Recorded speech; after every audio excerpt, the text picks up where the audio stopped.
Vegetarians కి protein అనేది సరిపోదని చాలా మంది ఫీల్ అవుతూ ఉంటారు. ఈ ప్రోటీన్ డెఫిషియన్సీ అనేది వెజిటేరియన్ అయితేనే కాదు, ప్రోటీన్ ప్లానింగ్ లేకపోవడం వల్ల కూడా ఈ డెఫిషియన్సీ అనేది పడుతుంది. మనం వెజిటేరియన్ అయినా నాన్ వెజిటేరియన్ అయినా ప్రోటీన్ రిక్వైర్మెంట్ మాత్రం ఇద్దరికి సమానంగానే ఉంటుంది. మనకి ప్రోటీన్ ఎంత కావాలంటే మనం వెయిట్ ఎంత ఉన్నామో అన్ని గ్రామ్స్ ప్రోటీన్ అనేది మన బాడీకి రిక్వైర్మెంట్ అనేది ఉంటుంది.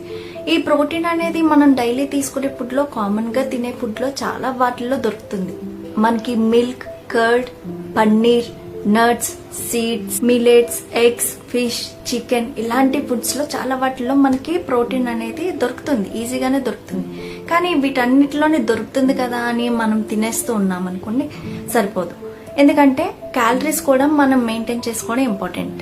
చాలా మంది హెల్తీ ఫుడ్ తింటారు, కానీ అందులో ప్రోటీన్ అనేది సరిపోదు. మరి మీ బాడీకి సరిపడా ప్రోటీన్ ఇస్తున్నారా అనేది అనాలిసిస్ చేసుకోవడం మాత్రం చాలా ఇంపార్టెంట్. ఇప్పుడు చాలా మందికి ఇంకొక డౌట్ కూడా ఉంటుంది, ప్రోటీన్ అనేది ఎక్కువ ఇచ్చేస్తే కిడ్నీలు పాడైపోతాయని. ప్రోటీన్ పౌడర్ తీసుకోవచ్చా, ప్రోటీన్ పౌడర్ తీసుకోవడం వల్ల ఏమైనా సైడ్ ఎఫెక్ట్స్ వస్తాయా, ఇలాంటి డౌట్స్ ని మనం పార్ట్ 4 లో తెలుసుకోవచ్చు.